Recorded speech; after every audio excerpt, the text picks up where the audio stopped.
Hi, this is Chris from needlepointers.com. Today I have a fun sewing project for you. Recently, Annette made a tutorial on how to make this large casserole hot pad and also these star pot holders.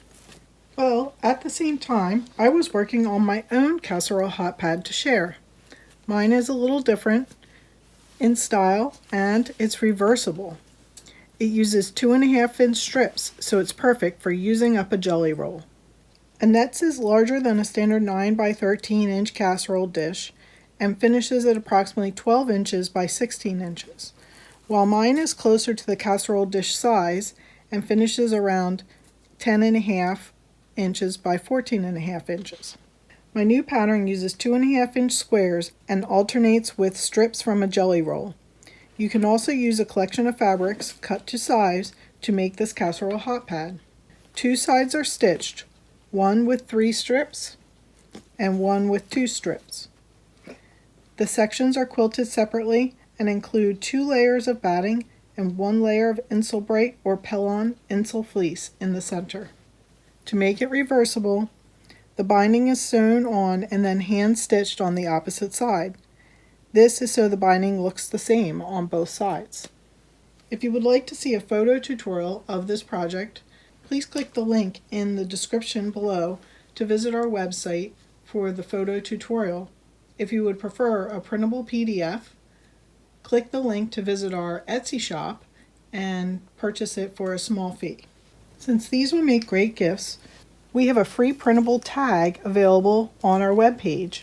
Just click the link, download and print the tags onto some cardstock, tie it on with a ribbon to include it with your gift.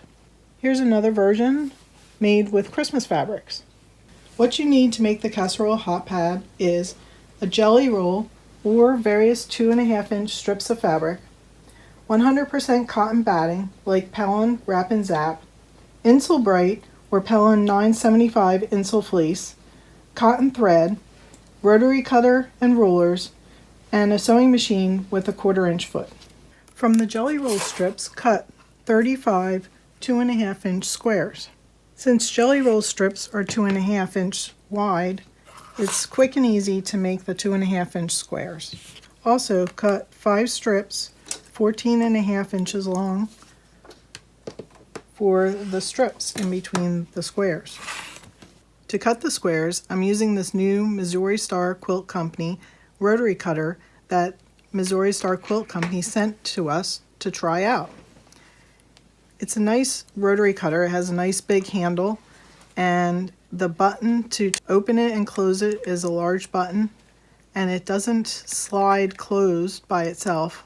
Some I've had will have a button on there that you might bump, and then it will pop closed when you don't want it to.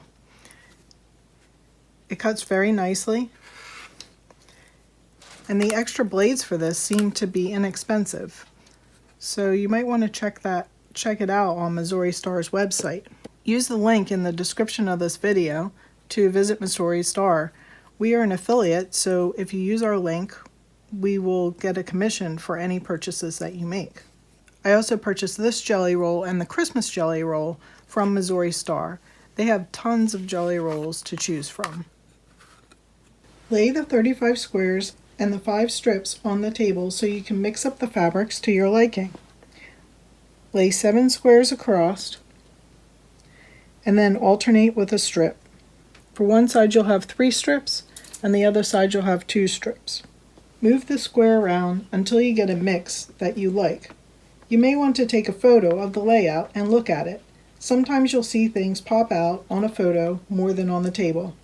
You can also look at the photo if you get the strips mixed up while you're sewing and ironing them. Sew together the rows of squares with straight stitch and cotton thread. I'm using some Cotton Basics threads that Missouri Star sent to us to try out. So far, I'm enjoying using these threads. I recommend using 100% cotton thread for this project because it won't melt with heat. Polyester thread can melt under high heat. After sewing the squares together, iron the seams all in one direction, and then sew the rows of the squares to the strips to make the final 2 rectangles for the front and the back. I'll be back after I have the front and the back sewn together. Here are my two finished tops, top and back, and you can see the back. I ironed all the seams one direction, then I ironed the seams towards the strips. For the next step, cut 2 pieces of cotton batting 10.5 inch by 14.5 inch, and then cut 1 piece of insulprate or insul fleece the same size.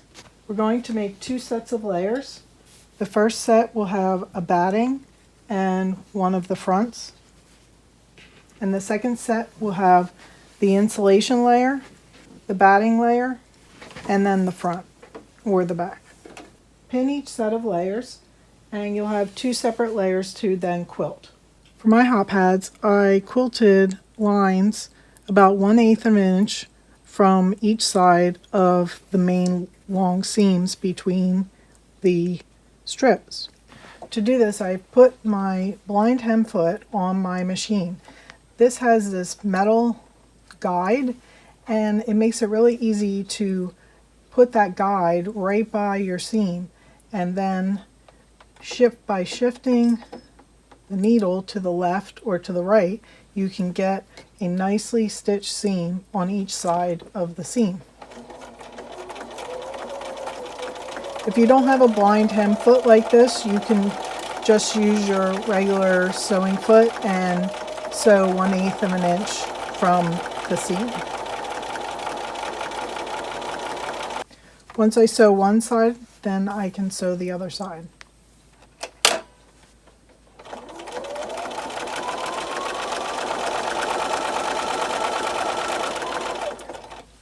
I'll be back after I sew all of the quilting.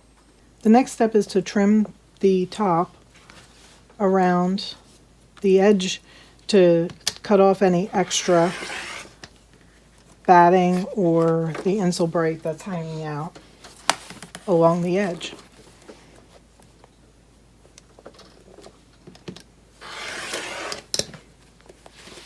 Pin the layers together in a few places to hold them while you bind the hot pad. Bind the hot pad using 2 strips from a jelly roll. You could join 2 identical strips, or you can make a scrappy binding. I used a traditional quilt binding for this project, even though I hate to hand sew and I usually avoid it as much as possible. By hand sewing the binding, it makes the 2 sides of the hot pad look the same. If I used another stitched down binding, it would have a line of stitching on one side. If you're okay with that, you could use a stitch binding too. If you'd like to see this hot pad finished, please click the link in the description of our video to visit our website, and we'll have a picture of it on the website. We hope you enjoyed learning how to make these casserole hot pads. Let us know what you think in the comments below. Like and share our videos, and if you're not a subscriber, subscribe to our channel so you won't miss future videos. Visit our website, needlepointers.com, for lots of other quilting and sewing tutorials and free projects. While you're there, sign up for our free weekly newsletter so you won't miss new tutorials. Happy sewing!